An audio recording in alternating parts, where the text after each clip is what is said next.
इसके नीचे है पूर्व सौर की तारे।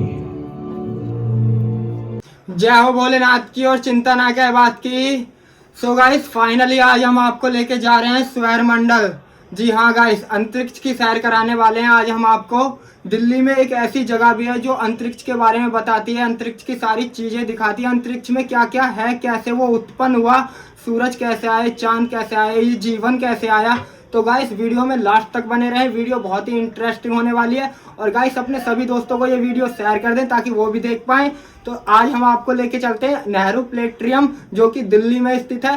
सौरमंडल की सभी जानकारी देने वाले हैं, सारी चीज अपनी वीडियो में दिखाने वाले हैं। तो दिल थाम के बने रहे, वीडियो को लास्ट तक देखें गाइस। तो लेके चलते हैं डायरेक्टली आपको। सो गाइस हम फाइनली पहुंच चुके हैं और हमने ये टिकट भी ले लिया है और हमें ये अलग अलग सीट का टिकट मिला है। और हमारे शो का जो टाइम है वो 4 बजे का है। तो गाइस 4 बजे हमें शो दिखाया जाएगा और अभी टाइम हो रहा है 1 बज रहा है, टाइम दोपहर के 1 बज रहे हैं। और हमारा जो नंबर है वो, हमारा जो शो का टाइम है वो 4 बजे का। तो गाइस 4 बजे तक हम यहाँ का सारा नज़ारा दिखाएंगे। यहाँ पे एक किला भी बना हुआ है और म्यूज़ियम भी बना हुआ है, जब तक हम वो दिखाएंगे। तो गाइस बने रहें वीडियो में। अंतरिक्ष देखने का जो टाइम है वो 4 बजे का, तो 4 बजे लेके चलेंगे आपको जब तक हम ये दिखाते हैं।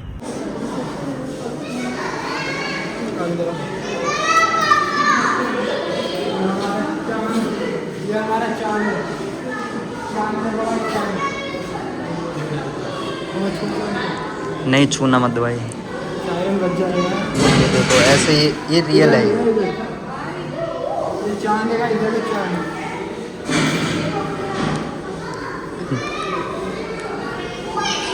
सो गाइस चांद पे सबसे पहले व्यक्ति जाने वाले, उनके कपड़े भी यहाँ मौजूद हैं, हम आपको लेके चलते हैं उनके कपड़ों के पास।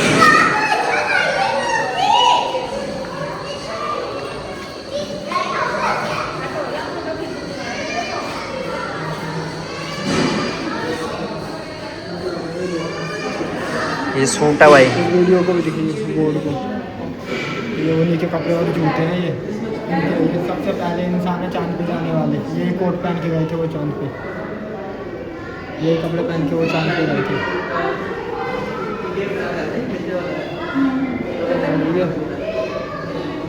यही कपड़े पहन कर गए थे वो चांद पे।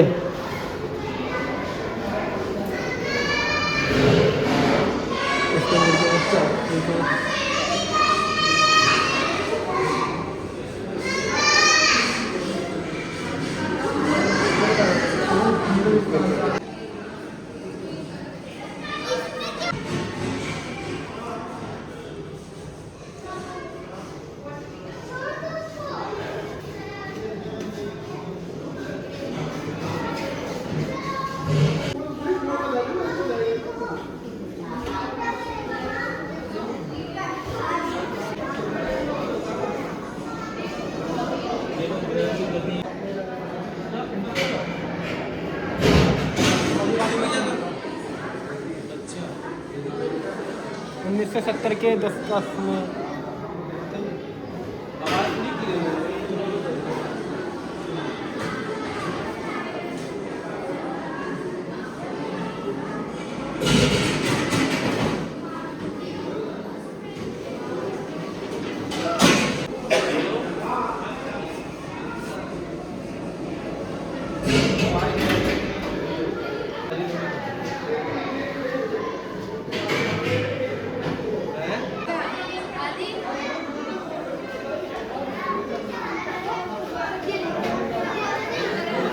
हाँ, उसका कृष्ण पक्ष होता है तो ये घूमने लगता है। देखो ये वहाँ से कम होना चालू हो गया ना, यहाँ 15 के बाद फिर 30 में। हाँ 15 वही चीज़ है ये। ऐसे तो टाइम बना पड़ा।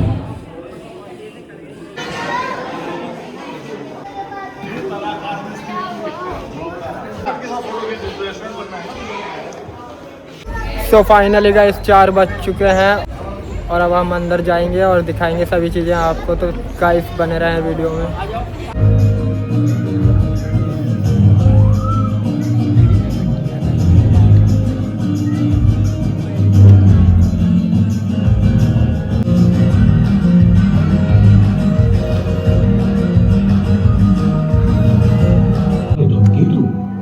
बर्फ का एक गोला या फिर बर्फीले झरने का जमघट।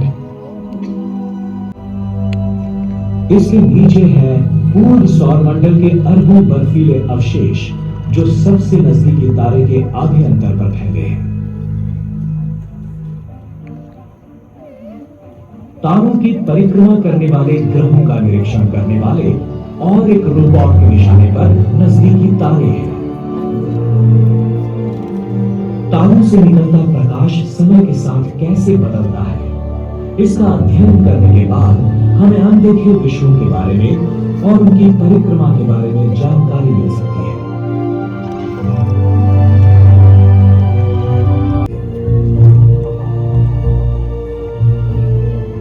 यहाँ जैसे हमारे आधुनिक रोबोट्स अन्य ग्रहीय जीव सृष्टि के संकेत ढूंढ रहे हैं, तो क्या शायद उनके रोबोट अन्वेषक भी हमारे इस छोटे से विश्व को देखते हैं और अवकाश के घने अंधेरे से रास्ता काटता हुआ दूर से किसी परग्रहीय संस्कृति से, तारों के बीच की गहराई से कोई रोबोटिक राजदूत क्या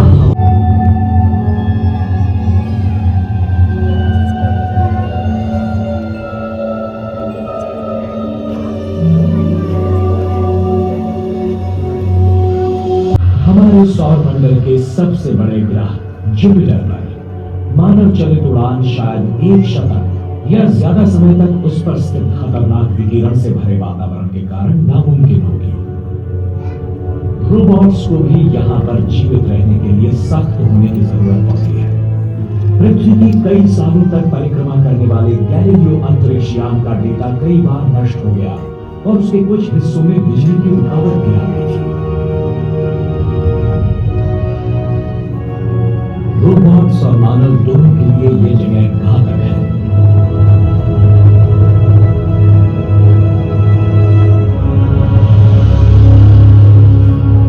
जिसका पानी पृथ्वी के सभी महासागरों से भी ज्यादा है।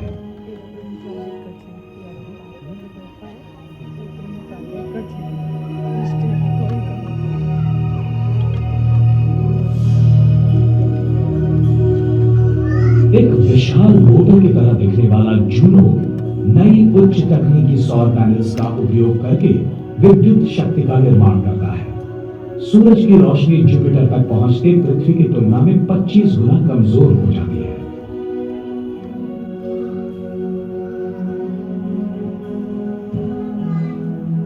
इस विशाल ग्रह का निर्माण, उसका वातावरण और पर्यावरण, इनके विषय में हमारी कल्पनाएं जूनो पूरी तरह से बदल देगा, ऐसी अपेक्षा है।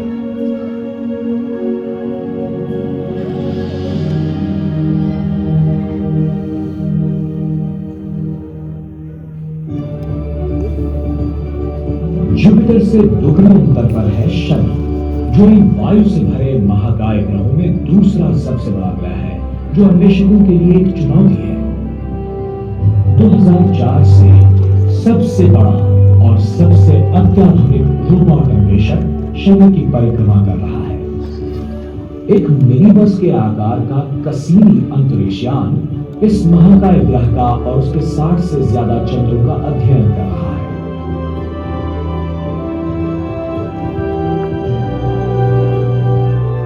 कसीनी के आयुधों में शनि के शानदार वलयों की माला कैसे आश्चर्यजनक रूप से जटिल है और निरंतर बदलती रहती है, इस पर प्रकाश डाला है।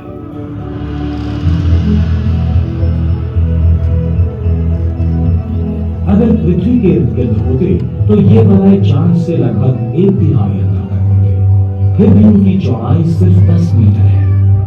बड़े और छोटे चंद्रों के परिणाम स्वरूप ये अरबों छोटे छोटे बर्फीले कण अलग अलग स्थितियों में निरंतर आकार लेते रहते हैं। एक चांद इंसेलेटस, जिसकी सतह से बहने वाले पानी के झरने से उड़ने वाले बर्फीले कणों से एक वलय भर रहा है, ऐसा अनुमान है। दूर के ग्रहों को छोड़कर अपना ध्यान टाइटन पर दिया। ये चंद्र बुध ग्रह से भी बड़ा है।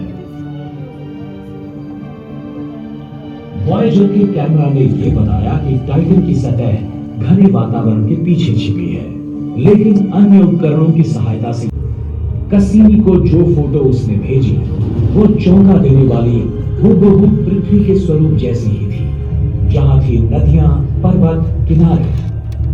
लेकिन ये नदियां मिथेन की थी और पर्वत पत्थर के नहीं बल्कि सख्त बर्फ की तरह होगा, जिससे हम पीछे जाकर हमारे ग्रह के निर्माण और उस पर जीवन की शुरुआत के बारे में जान सकेंगे।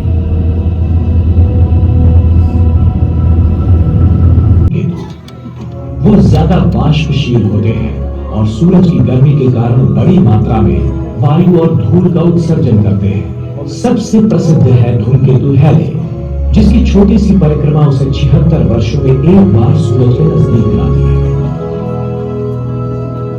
अवकाश युग में प्रवेश करते हुए सर्वप्रथम मीटर की दूरी पर था। उस कालावधि में 15 किलोमीटर चौड़ाई का धूमकेतु 3 प्रमुख मुखों से प्रति सेकंड 3 टन द्रव्य बाहर फेंक रहा था, ज्यादातर पानी और कार्बन मोनोऑक्साइड।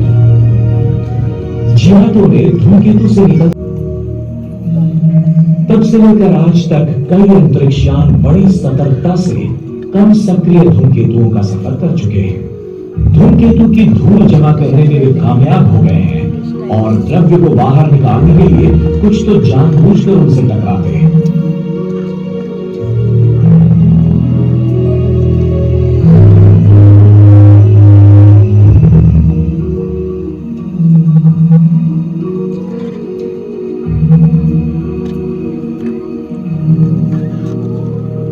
जियाटो के बाद सबसे कठिन और खतरनाक धूमकेतु मिशन 2004 से जारी है। उसी वर्ष मार्च में यूरोपियन स्पेस एजेंसी ने रोसेटा अंतरिक्षयान का उड़ान किया, जो धूमकेतु के नजदीक पहुंच गया था। खुशी की बात यह है कि रोसेटा अपने साथ एक छोटा रोबोट अन्वेषक फिलो ले जा रहा है, जिसकी धूमकेतु के केंद्र पर जल्द ही उतरने की उम्मीद है।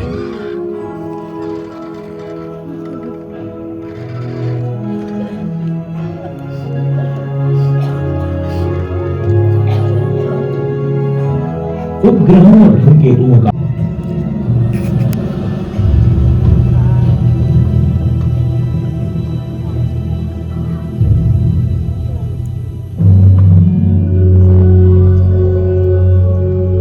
अन्य ग्रहों की तुलना में मंगल की खोज में निकले बहुत से रोबोट्स नष्ट हो चुके हैं।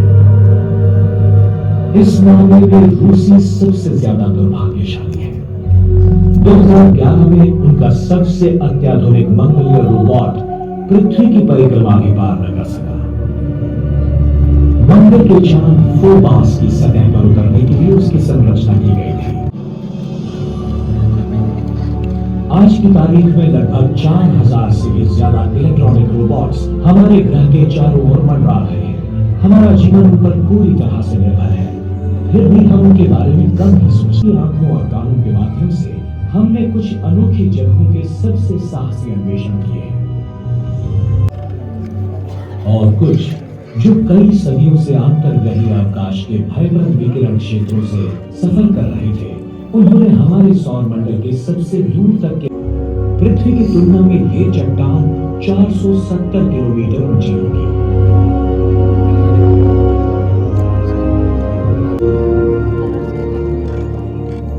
यहाँ पर 3 अरब किलोमीटर दूर स्थित सूरज की रोशनी इतनी कम है कि सौर पैनल काम नहीं करेंगे।